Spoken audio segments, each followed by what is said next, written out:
네, 오늘은 십자가에 대해서 배워보도록 하겠습니다. 네, 오늘 내용을 배우기 전에 저번 시간에 배웠던 내용을 복습하고 오늘 십자가에 대해서 배우도록 하겠습니다. 하나님이 세상을 이처럼 사랑하사. 하나님은 어떤 하나님이라고 말씀을 드렸나요? 창조주 하나님이십니다.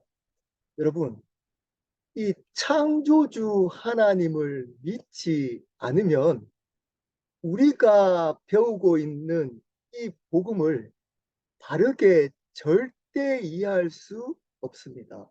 저는 개인적으로 지금 교회가 무너지고 있는 이유가 잘못된 복음 때문이라고 생각하고 잘못된 복음을 가르치게 된 첫 번째 이유가 이 창조주 하나님을 바르게 가르치지 않았다고 생각합니다.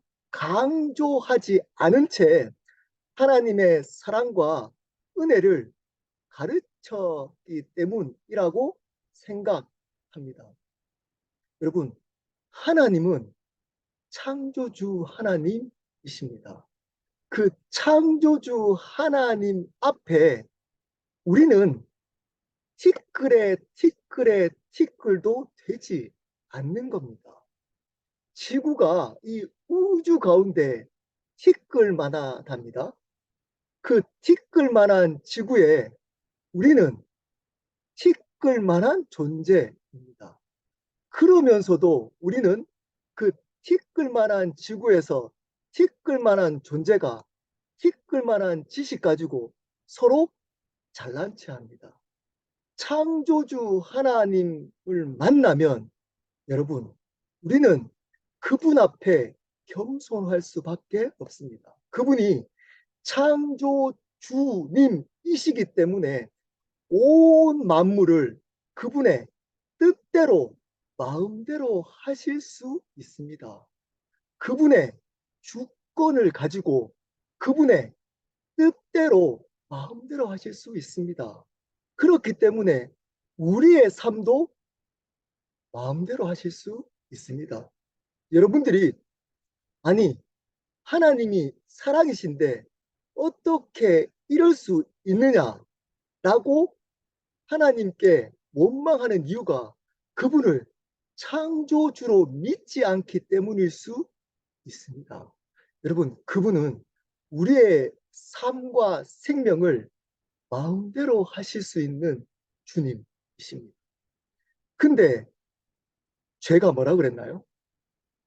네, 죄는 두 가지로 나뉜다고 했습니다. 더, sin, 이것을 근본적인 죄 또는 원죄라고 합니다. 이것 때문에 하나님과 단절되었습니다. 이것 때문에 사망, 육적인 사망, 영적인 사망이 생긴 겁니다. 이 죄가 뭐라 그랬나요? 하나님이 창조주님이신데 우리가 우리의 삶과 생명의 주인 되는 겁니다. 하나님을 주인으로 여기지 않고 내 자신을 내 삶과 생명의 주인으로 여기는 것이 원죄라고 말씀을 드렸습니다. 이것으로부터 파생된 것이 sins, 복수에서 자범죄, 죄악들이라고 말씀을 드렸습니다. 이 죄악들은 상대적인 겁니다. 우리가 생각하는 도덕적이고 윤리적인 죄가 여기에 포함됩니다. 우리가 회개해야 될 죄가 뭐라 그랬나요? 이 죄악들이 아니고 근본적인 죄를 회개해야 하는 겁니다. 근데 우리는 이 죄악들 상대적인 것으로 다른 사람들보다 내가 괜찮다, 의인이라고 여깁니다. 그리고 판단합니다. 그 죄악들을 기준으로 저 사람보다 내가 이러한 죄악들을 안 범했기 때문에 나는 괜찮아 라고 생각하고 있다면 여러분들은 죄에 대해서 모르고 있는 겁니다. 모르고 있는 겁니다. 여러분, 이 내가 주인 되어도 이 세상에서 잘 살 수 있습니다. 두 가지 모습의 이 죄인이 있습니다. 사회에서 인정받지 못한 죄인이 있습니다. 네, 여러분들이 TV에서나 또 사회면에서 나오는 그러한 도덕적이고 사회적인 규범을 어긴 죄인들입니다. 이 사람들은 거기에 대한 대가 지불을 받습니다. 사회적으로. 감옥도 가고 그럽니다. 근데 문제는 이 사람들은 자기 스스로 죄인이라고 알고 있습니다. 근데 문제는 어떤 죄인일까요? 내가 주인 되어도 사회적으로 인정받는 죄인들이 있습니다. 이 죄인들이 문제입니다. 내가 주인 되어도 사회에서 열심히 해서 좋은 대학 갈 수 있고, 열심히 해서 좋은 직장 갈 수 있고, 열심히 노력해서 좋은 가정 만들 수 있고, 열심히 노력해서 사람들한테 인정받을 수 있고, 열심히 노력해서 사회에 공헌할 수도 있고, 열심히 노력해서 건강도 사람들 보기에 존경받는 사회에 큰 영향을 끼칠 수 있습니다. 내가 주인 되어서. 이러한 대표적인 인물이 신약에 나옵니다. 바로 바리새인과 서기관들입니다. 왜 예수님은 이 바리새인과 서기관들을 그렇게 계속적으로 대적하고 싸웠을까요? 네, 이들이 가장 구원받기 힘들기 때문입니다. 그들은 그들의 행위를 기준으로, 자기가 한 행위를 기준으로 상대적인 죄악을 가지고 자기는 괜찮다고 여깁니다. 자기의, 상대적인 자기의를 가지고 살아가는 자들이었습니다. 현대판 바리새인과 서기관들이 교회에 넘쳐나고 있습니다. 이 바리새인들은 8일에 2번 금식했습니다. 11조 열심히 드렸습니다. 죄를 범하지 않으려고 죄가 있는 곳에 가지도 않았습니다. 말도 조심했습니다. 구제헌금도 열심히 했습니다. 구약 율법을 전체를 외우고 다녔습니다. 근데 뭐가 문제인가요?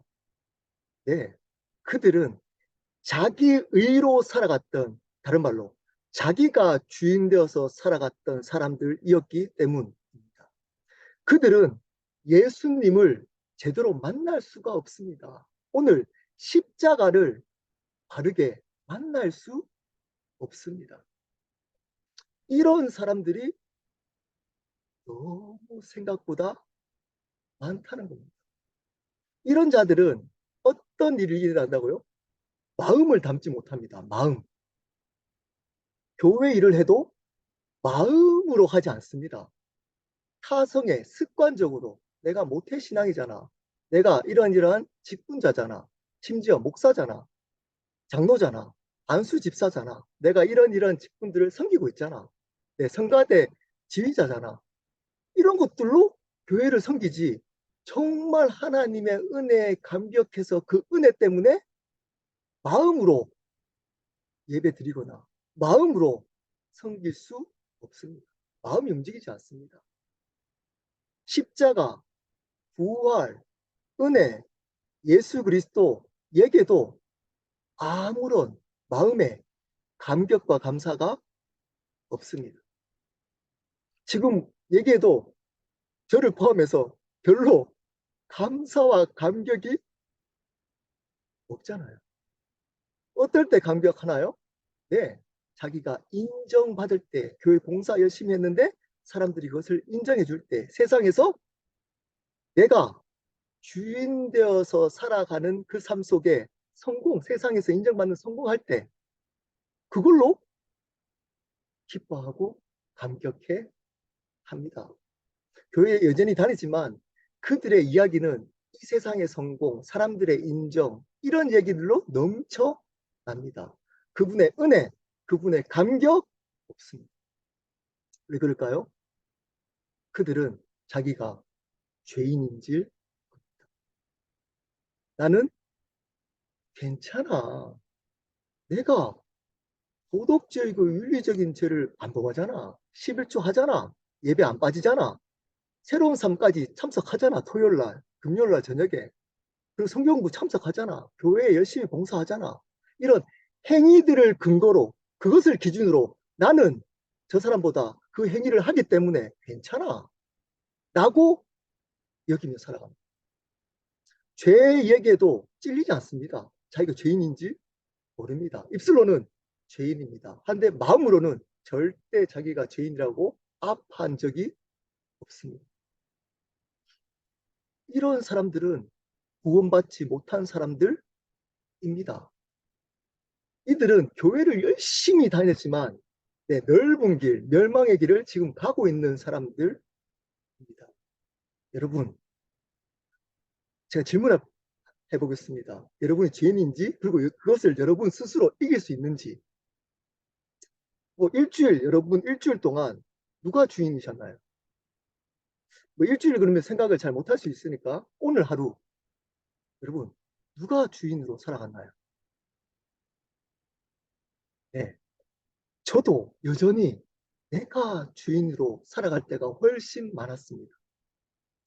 그래서 바울은 이것을 알고 디모데전서 3장 15절에 자기는 죄인 중에 괴수다. 디모데전서는 바울이 모든 하나님의 일을, 그 많은 그 위대한 하나님의 일을 하고 유언같이 마지막 시간에 쓴 서신서입니다.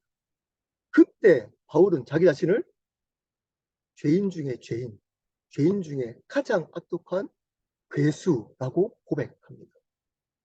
왜 그럴까요? 많은 일을 했잖아요. 행위들을 했잖아요. 그걸로 우리는 죄의 기준을 두지 않습니다.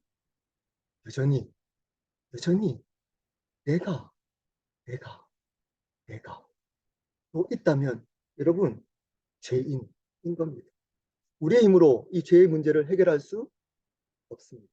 그래서 이 죄의 문제를 그분이 두 가지 방식으로 하나님이, 창조주 하나님이 죄된 세상을 이처럼 사랑하사 독생자를 주셨으니 이 독생자를 주신 두 가지 방법, 죄도 두 가지, 독생자를 주신 것도 두 가지, 십자가와 부활로 예수 그리스도를 우리에게 주셨습니다. 사랑하셨기 때문에 오늘은 그 첫 번째로 십자가에 대해서 배워보도록 하겠습니다. 들어가는 질문 하도록 하겠습니다. 십자가 복음의 두 가지 핵심은 무엇일까요? 두 번째, 예수님은 왜 십자가에 죽으셔야만 했을까요? 세 번째, 십자가의 죽으심에 주는 의미가 무엇일까요? 세 가지 질문을 가지고 십자가에 대해서 알아보도록 하겠습니다.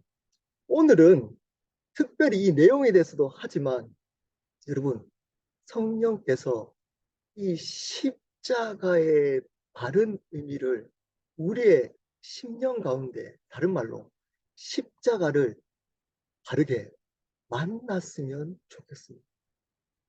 이 십자가가 우리의 삶의 중심이 되었으면 좋겠습니다.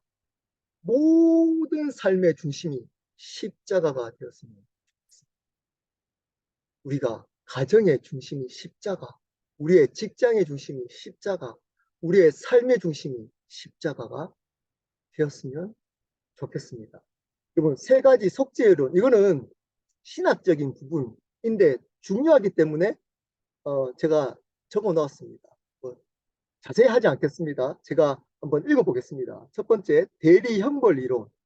그리스도는 우리의 죄값을 대신 치르기 위해서 죽으셨다.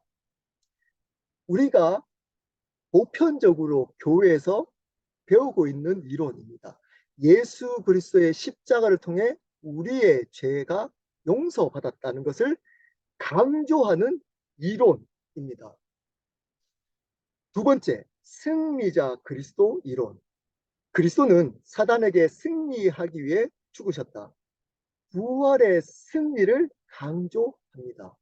사단으로부터 오는 모든 문제들로부터 승리, 그리고 죄와 사망으로부터 승리, 승리를 강조합니다.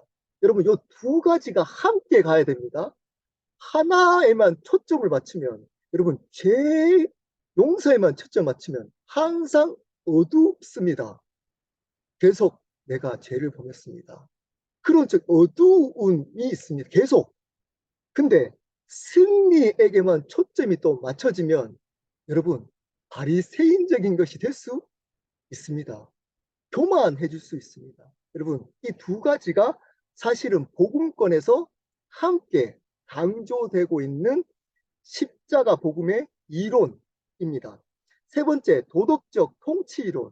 이것이 사실 그 사회 참여를 많이 하는 분들 있잖아요. 자유신학 하시는 분들이 강조하고 있는 이론입니다. 그리스도는 죄에 대한 하나님의 진노의 본보기로 죽으셨다. 도덕적인 삶을 강조합니다. 세상의 영향력을 강조합니다. 그리스도인으로서의 삶을 강조합니다.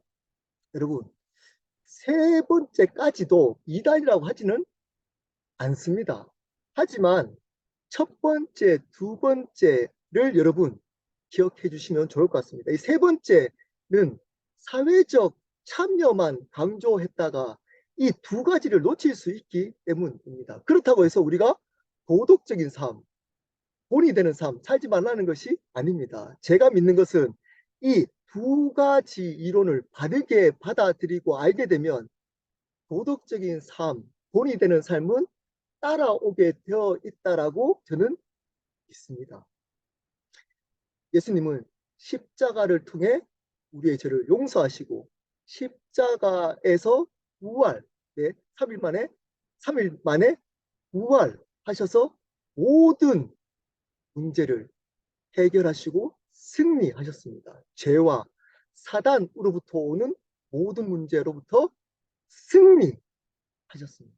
이것을 믿는 믿음이 제가 생각하기로 바른 십자가 복음에 대한 믿음입니다. 자, 두 가지 핵심, 십자가 복음의 두 가지 핵심입니다. 십자가의 죽음, 예수 그리스도가 십자가의 죽으심으로 100% 속죄사역, 두 단어가 중요합니다. 단번에 영원히.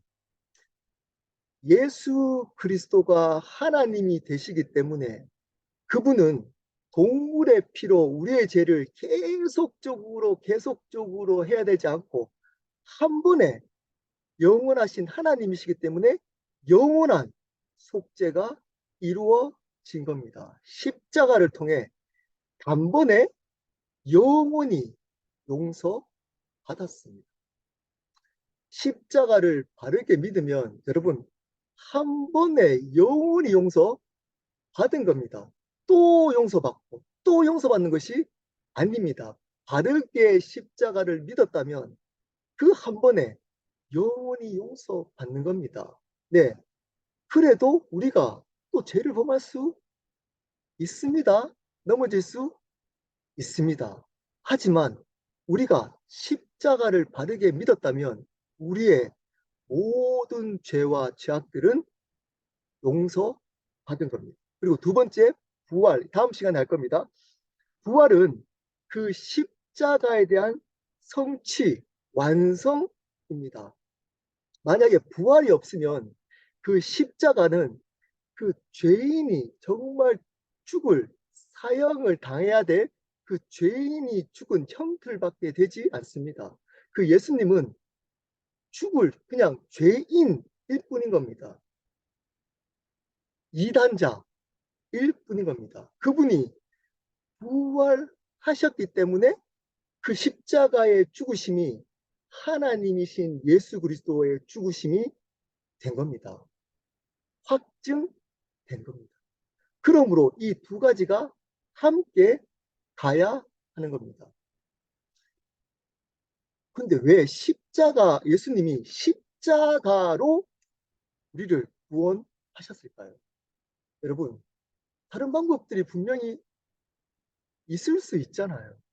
그분이 하나님이시기 때문에 꼭 십자가에 그렇게 비참하게 죽지 않아도 충분히 우리를 구원하실 수 있는데 왜 하필이면 십자가를 통해서 구원하셨을까요? 여러분, 이 질문 아마 신앙생활 하신 분들은 한 번 정도는 고민해 봤을 겁니다. 여러분, 왜 예수님이 십자가를 통해 우리를 구원하셨나요? 구약에는 5가지의 제사가 있었습니다. 그 중에 4가지의 제사는 피 흘림이 있습니다. 특별히 속죄제, 내가 죄를 범하면 반드시 그 죄에 대한 대가 지불을 할 동물의 피가 필요합니다. 죄의 삭은 뭐라 그랬죠? 사망이잖아요. 죄의 결과는 죽음이기 때문에 그 죽음을 대신할, 내가 죄를 범해서 내가 죽을 수 없으니까 그 죽음을 대신할 동물의 피, 동물의 죽음이 필요했습니다. 왜 이렇게 했을까요? 네, 그것은 하나님의 뜻인 겁니다. 주권적인 뜻인 겁니다. 하나님은 죄를 용서받기 위해서 반드시 피 흘림이 있어야 된다고 정해 놓으신 겁니다. 근데 하나님은 그것을 어기지 않습니다. 그것을 하나님의 공의라고 합니다. 하나님은 하나님이 만들어 놓은 원칙을 어기지 않습니다. 신실하게 지키시는 분이십니다. 그래서 그것을 지키고 우리를 용서하고 사랑할 수 있는 유일한 방법이 바로 십자가입니다. 왜 십자가의 죽음이어야만 하는가요? 속죄를 위해서는 피 흘림의 제사가 반드시 필요합니다. 히브리서 9장 21절 제가 읽겠습니다. 율법을 따라 거의 모든 물건이 피로써 정결하게 되나니 피 흘림이 없은즉 사함이 없느니라. 피 흘림이 없은즉 용서함이 없다라고 이야기를 해주고 있습니다. 레위기 17장 11절에 보면 육체의 생명은 피에 있다라고 밝혀주고 있습니다. 그러므로 우리가 죄를 지었을 때 죽어야 된다는 겁니다. 죄의 결과는 뭐죠? 사망이야. 근데 그 사망을 대신할 제물이 필요한 겁니다. 그래서 구약에는 동물의 피로 대신했습니다. 그러면 우리가 죄를 지을 때마다 계속 동물의 피가 필요하잖아요. 그래서 어떻게 했나요? 예수님께서 친히 십자가의 피 흘리심으로 영원한 희생 제물이 되셨습니다. 제가 읽겠습니다. 염소와 송아지의 피로 하지 아니하고 오직 자기의 피로 영원한 속죄를 이루사 단번에 성소에 들어. 중요한 단어 2가지가 여기에 나옵니다. 영원한 단번에, 영원히 단번에. 우리가 죄를 범할 때마다 동물의 피도 계속적으로 나가야 될 게 아니고 그 예수 그리스도, 하나님이신 예수 그리스도의 피로 말미암아 단번에 그 영원하신 하나님이시기 때문에 영원히 용서받을 그 방법이 바로 십자가였다는 겁니다. 그 십자가에서 예수 그리스도가 피 흘리심으로 우리의 죄를 대신하셨습니다. 영원한 우리의 죄의 희생 제물, 대속의 제물이 되신 겁니다. 여러분, 오늘 제가 이렇게 좀 빨리 온 것은 마지막 이 얘기를 하려고 오늘 좀 빨리 왔습니다. 십자가의 죽음의 2가지 의미. 하나님의 가장 중요한 속성이 2가지입니다. 하나님의 사랑과 하나님의 공의. 여러분, 이 하나님의 사랑, 예수 그리스도가 우리를 대신해서 피 흘려 주심으로 우리가 받아야 될 저주를 대신 받아서 용서하신 겁니다. 우리가 죄로 말미암아 마땅히 받아야 될, 영원히 받아야 될 그 저주를 예수님이 대신 받았습니다. 그것을 신학적으로 대속이라고 합니다. 우리가 받아야 될 그 저주를 예수님이 대신 받으신 겁니다. 이것이 바로 그분의 사랑입니다. 왜 그렇게 했다고요? 우리를 사랑하셨기 때문. 여러분, 우리를 사랑하셨기 때문에 그분이 대신 우리의 저주를 받으신 겁니다. 이것이 여러분, 이 땅에서 우리에게 보여주신 가장 위대한 사랑입니다. 제가 이 장면을 시청각으로 말씀을 한번 나눠보도록 하겠습니다. 제가 저번 주에 나누었던, 제가 주일날 제가 설교했던, 저희 교회에서 설교했던 그 나병 환자 이야기로 제가 이 장면을 여러분 시청각적으로 한번 설명해 보도록 하겠습니다. 나병 환자가 예수님께 나옵니다. 그리고 그 나병 환자가 예수님께 치유받습니다. 여러분, 이 장면을 한번 상상해 보시기를 바랍니다. 나병은 여러분 어떤 병인가요? 여기 한국에 계시는 분들이 꽤 있으시니까 소록도 가본 적이 있는 분 계신가요? 네, 거기에 지금 이 나병은 옛날에는 문둥병이라고 했고 지금은 한생병이라고 바꿨습니다. 모든 조직이 썩어 들어가서 죽게 되는 병입니다. 몸에 감각이 사라져서 썩는 줄도 모르고 냄새가 나고 모든 조직이 썩어지기 때문에 얼굴도 그렇고 모든 조직들이 뭉그러집니다. 외형이 뭉그러집니다. 유대 사회에서는 이 나병은 하나님의 저주받은 자주받았다라고 여겨졌습니다.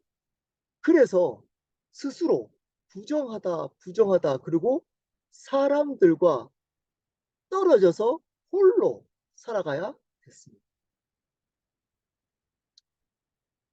근데 이 나병 환자가 예수님께 나옵니다.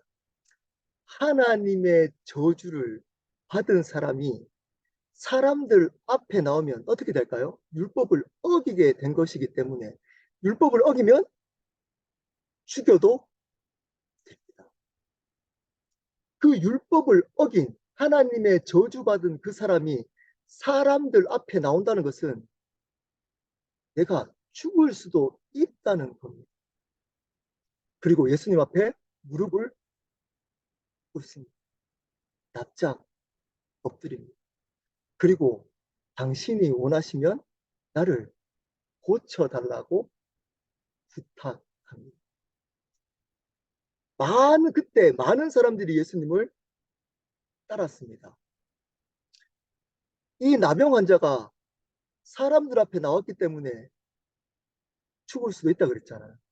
사람들이 이 나병 환자를 죽이려고 속으로 생각하고 있을 수도 있습니다. 이 나병 환자가 살 수 있는 유일한 방법이 뭘까요? 네, 예수님께 나병이 낫는 겁니다. 예수님이 나병을 고쳐주는 겁니다. 여러분, 이 마음으로 예수님께 나와야 되는 겁니다. 죄인은 이 마음으로 지금 이 순간에 십자가 앞에 나와야 되는 겁니다. 여러분, 온 삶을 들여서 예수님께 나와야 되는 겁니다. 우리가 어쩌면 여기 있는 분들 죄로 냄새나는 그 삶을 살고 있을 수 있습니다. 우리 나눔을 하잖아요. 네, 물론 우리에 있는 것들을 나누는 분도 계시지만 여전히 우리가 가지고 있는 썩어서 저주받은 그 삶을 나누지 못한 사람들이 있습니다. 왜 그 삶이 있었다고요? 죄 때문입니다. 여러분, 그 삶을 여전히 숨기면서 이 나병 환자처럼 홀로 그렇게 외롭게 살아가는 사람들이 여기에 있을 수 있습니다. 근데 그 예수님이 이 나병 환자의 손을 댑니다. 그 이유를 이렇게 얘기합니다. 불쌍히 여기사. 불쌍히 여기사 이 나병 환자의 몸에 손을 댑니다. 불쌍히 여긴다는 것이 바로 우리를 향한 사랑. 손을 댄다는 것은 이 나병의 저주를, 하나님의 저주를 내가, 예수님이 대신 받겠다는 거예요. 사람들은 쳐다보고 있습니다. 예수님이 손을 댑니다. 그 예수님이 나병의 저주를 대신 받겠다는 선포인 겁니다. 여러분, 이게 십자가, 이게 십자가. 그분이 우리의 저주, 죽을 수밖에 없는 죄로 말미암아 영원히 죽을 수밖에 없는 이 저주를 대신 져 주신 겁니다. 이것을 믿는 겁니다. 이것을 붙드는 겁니다. 어떻게? 나의 온 삶을 드려야 되는 겁니다. 그냥 뭐 아니면 말고 이런 믿음으로 나오시면 안 되는 겁니다. 납작 엎드려서 예수님, 오늘 예수님이 저를 만나 주시지 않으면 저는 삽니다. 영원히 죽을 수밖에 없습니다. 제 삶에 소망이 없습니다. 이 마음으로 나와야 되는 겁니다. 여기에 계시는 분들 중에 저에게 개인적으로 죽고 싶다고 얘기했던 분들이 몇 분 계십니다. 몇 분 계십니다. 하루하루 살아가는 게 지옥 같다. 살 소망이 없다. 라고 하시면서 살아가고 계시는 분들이 네, 저한테 나누지 않은 분들 중에서도 있을 수 있습니다. 여전히 겉으로는 괜찮은 척하고 살아가지만 마음속에서는 냄새나는 운둥병, 나병, 한센병 같은 그 삶을 살아가는 분들이 있습니다. 왜 그럴까요? 죄 때문. 우리가 죄인이기 때문에 우리의 죄가 정확하게 회개하지 않았기 때문일 수 있습니다. 그리고 그 죄를 용서해 주시는 예수님을 만나진 했기 때문일 수 있습니다. 십자가가 정말 내 마음 가운데 심겨지지 않았기 때문일 수 있습니다. 여러분, 십자가는 우리를 향한 그분의 영원한 사랑. 십자가는 영원히 죽을 수밖에 없는 쓰레기 같고 먼지 같고 지금도 내가 주인 되어서 살아가려고 하는 이 죄인 중에 괴수인 우리를 대신해서 그 저주를 대신 져주신 영원한 그분의 사랑.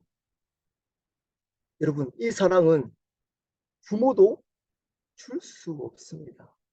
여러분, 그 어떤 사람도 여러분 그렇게 사랑할 수 없습니다. 그분은 창조주이시고 우리는 피조물입니다. 그분은 온전하게 거룩하신 분이고 우리는 죄를 지을 수밖에 없는 죄인. 근데 그런 거룩하신 분이 우리 같은 죄인을 위해서 비참하게 십자가에서 가장 끔찍한 방법으로 돌아가셨습니다. 여러분, 이것이 진짜라면, 여러분, 이것이 진짜 사실이라면, 그것이 진짜 사실이라면, 여러분, 여러분은 살 소망이 있습니다. 이것이 진짜 하나님이신 예수 그리스도가 진짜로 십자가에서 그렇게 나를 대신해서 돌아가셨다는 것이 진짜라면 여러분, 우리는 살 소망이 있는 겁니다. 왜냐? 그것은 우리를 향한 그분의 영원한 사랑이기 때문. 근데 이 사랑을 발견하지 못한 사람들은 행위로, 다른 것으로 이 사랑을 대신하려고 합니다. 여러분, 그렇게 살아봤잖아요. 어떻던가요? 만족이 있던가요? 절대 없습니다. 지금 사랑하는 사람, 그 사람이 여러분의 이 사랑을 채워줄 것 같나요? 어, 제가 결혼을 할 때, 제하고 제일 친한 친구가 휴가를 받아가지고 서울에 있던 친구가 경주까지 내려왔습니다. 너무 감동을 해가지고 그 친구한테 제가, 야, 결혼식에 너 휴가도 내서 이렇게 와서 너무 고맙다. 이렇게 얘기했더니 그 친구가 했던 얘기가 있습니다. 그때는 몰랐습니다. 그 말을. 이 친구가 이렇게 얘기했습니다. 야, 친구가 좋을 때는 함께 하지 않아도 삶에 있어서 가장 고난의 시간에서는 함께 해야 되잖아. 제 손을 잡고 너의 가장 고난의 순간이기 때문에 진정한 친구는 가장 고난의 순간에 함께 해야 되기 때문에 왔다는 겁니다. 제가 그 말이 무슨 말인지 몰랐어요. 네. 여러분 결혼하신 분들은 이 말이 무슨 말인지 조금 아시죠? 결혼하면 채워주던가요? 배우자가? 자녀가? 부모가 여러분 사랑을 채워주던가요? 돈이 여러분을 채워주시던가요? 명예가 채워주던가요? 여러분 계속 발급, 계속.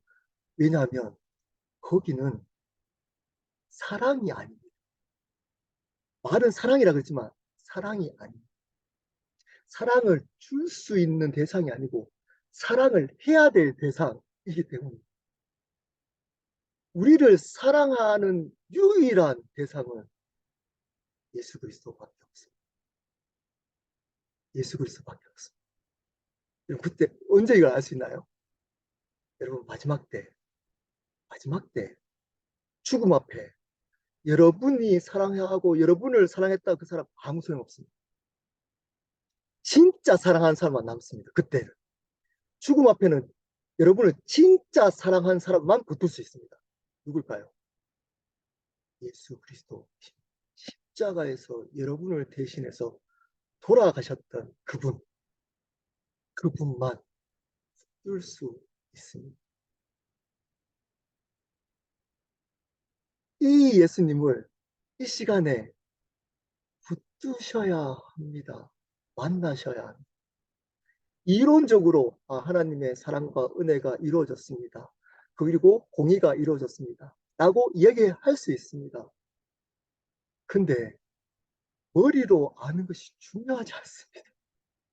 여러분, 우리의 마음 가운데 이 십자가를 만나셔야 돼요. 내가 얼마나 죄인되고 내가 주인 되어서 살아왔던 삶의 결과가 여러분 지금입니다. 얼마나 끔찍한지를 알고 이제는 예수 그리스도의 사랑을 받아 들이셔야 하는 겁니다. 십자가를 믿으셔야 하는 영원한 죄를 대신하신 그 예수 그리스도의 십자가를 믿으셔야 합니다. 그리고 공의, 여러분 하나님의 공의가 어떤 의미인가요? 공의. 자, 공의는 하나님의 올바름이라고도 하고 아마 여러분 뭐 이렇게 구글에 찾아보고 뭐 설교 들어보면 공의에 대한 어려운 설명들이 굉장히 많습니다. 십자가에서 하나님의 공의가 이루어져야 졌다는 것은 제가 앞에서 말씀드렸습니다. 대가 지불을 하셨다는 겁니다. 그분의 올바름을 지키기 위해서 대가 지불을 하는 겁니다. 그분이 약속한 것을 지키는 겁니다. 여러분, 하나님의 공이라는 이 공이라는 단어의 뜻은 심판하다의 의미. 그럼 심판이 뭔가요? 심판. 많은 분들은 심판 이러면 어떤 생각을 가지고 있냐면 하나님의 복수라고 생각하는 분들이 꽤 있습니다. 이런 11조 안 하면 11조 안 한 만큼 사고가 났는지 예배 안 드리고 빠지면 네, 어떤 집안에 문제가 생긴다든지 이런 거 있잖아요. 여러분, 그게 하나님의 공의가 아닙니다. 심판이 아닙니다. 심판은 하나님이 동행하지 않는 것, 하나님이 함께하지 않는 겁니다. 여러분, 하나님의 공의가 이루어진 것은 하나님이 함께하지 않습니다. 하나님의 대가 지불의 결과는 하나님이 함께하지 않습니다. 하나님이 영원히 함께하지 않는 곳이 어딘가요? 지옥인 겁니다. 여러분, 십자가에서 하나님의 공의가 이루어졌습니다. 우리의 죄를 대신 그분이 대가 지불을 해 주신 겁니다. 십자가는 이 하나님의 사랑과 공의가 이루어졌습니다. 자, 그러면 십자가를 믿는다라는 말의 의미가 뭘까요?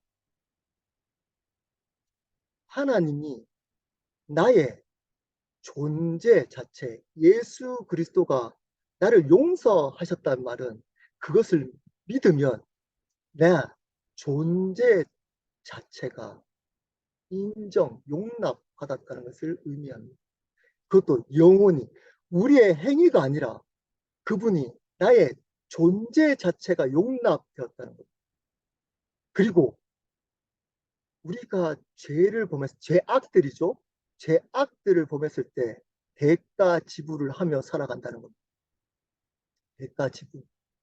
여러분, 죄를 범했는데도 아무 일이 일어나지 않고 죄에 대해서도 용서 뭐 입술로 회개하면 되지. 이렇게 살아가는 분들 혹시 계시나요? 여러분, 십자가를 믿는다는 것은 예수 그리스도가 우리의 죄를 대신 대가 지불했듯이 우리도 우리가 죄악들을 범했을 때 대가 지불을 용서는 받지만 대가 지불을 한다는 겁니다.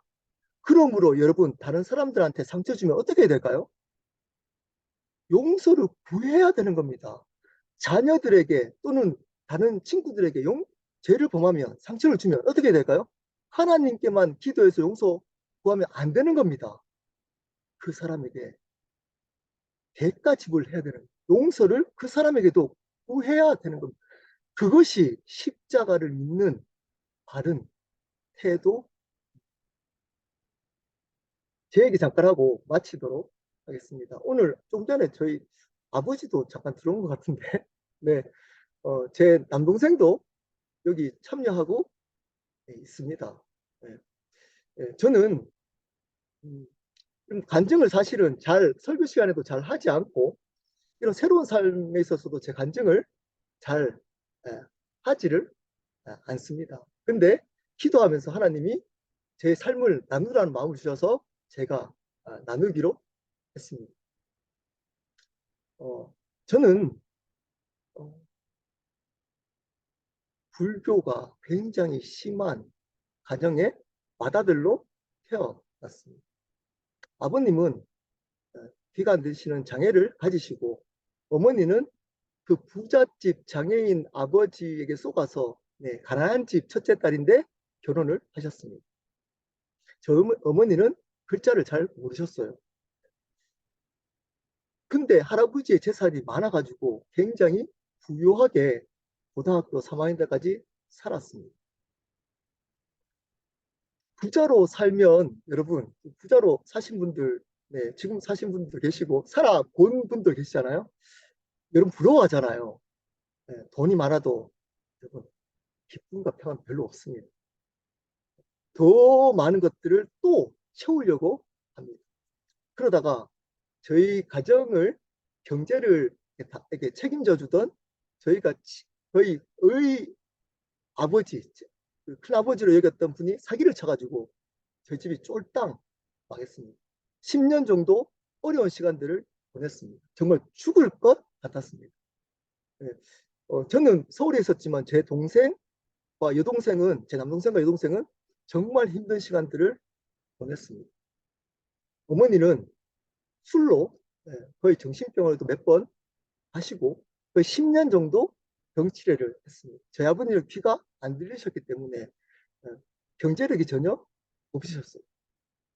그렇게 10년을 보냈습니다. 그러다가 제가 예수님을 알게 됐습니다. 고3 때 갑자기 아팠던 병이 기도를 받고 나았습니다. 그래서 하나님이 있구나. 뭔가 부처님보다 더 강한 존재가 있구나. 라고 생각을 했어요. 근데 지금 생각하면 복음을 몰랐어요. 열심히 교회 생활했습니다. 열심히. 정말 열심히 했습니다. 아마 여기 또 제 아는 또 누나도 있기 때문에 진짜 열심히 신앙생활했습니다. 그리고 미국에 유학을 왔습니다. 온 이유는 큰 목사가 되기 위해서. 한국에서 신학을 하면 경쟁력이 없고 미국에서 유학하면 뭔가 이렇게 더 큰 목표를 할 수 있을 것 같은 말은 그렇게 하지 않았습니다. 그 마음으로 왔습니다. 그러다가 일을 하다가 휴지가 저희가 구하기 힘들어가지고 휴지를 몰래 가져가는 그 장면을 몰래 카메라로 찍혀가지고 도둑이라고 오해받고 돈을 훔쳤다는 누명을 쓰게 됐습니다. 제가 무릎을 꿇고 그분에게 살려달라고. 아마 이거 이제 나가면 이제 다 이제 알겠네요. 제가 살려달라고 빌었습니다. 그때 제 모든 인격이 무너졌어요. 제 인격이.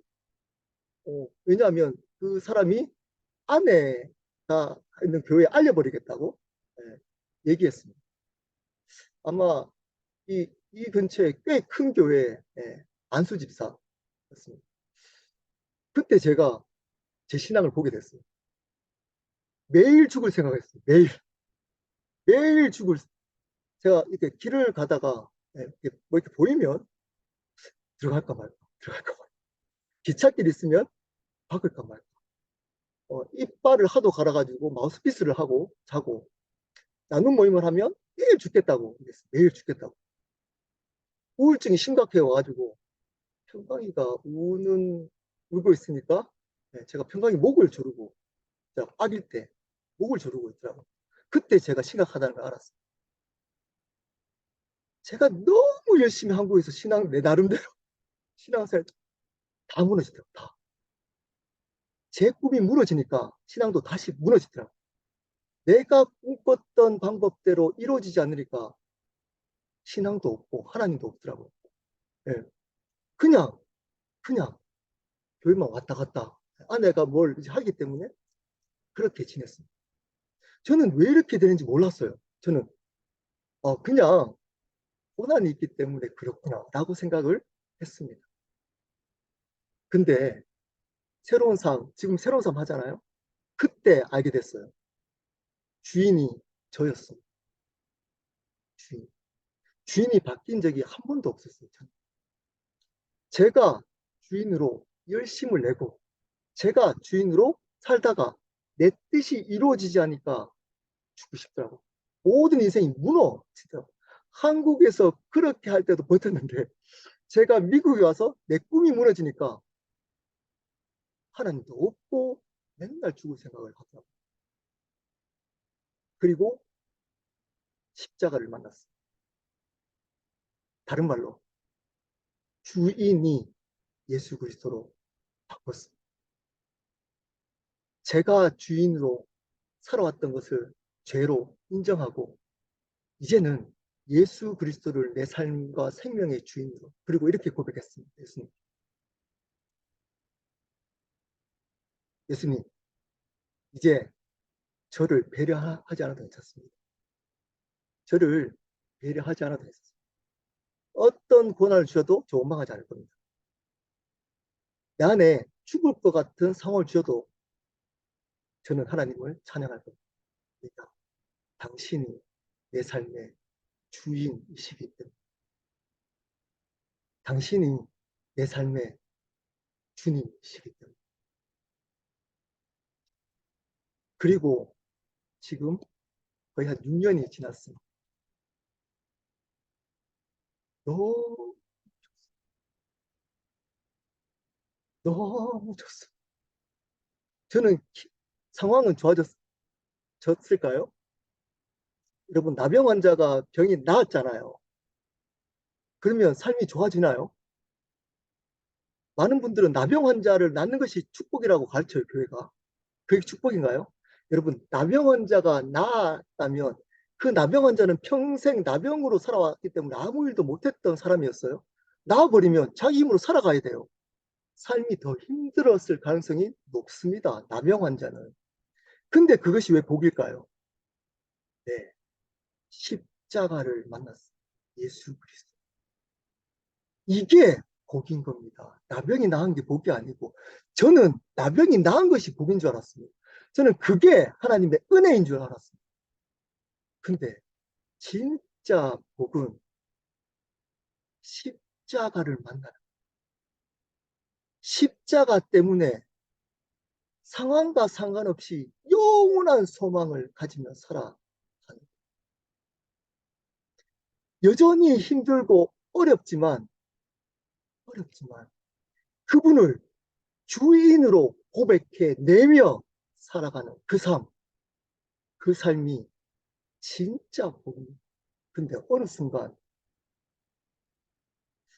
저를 포함해서 네, 저를 포함한 겁니다.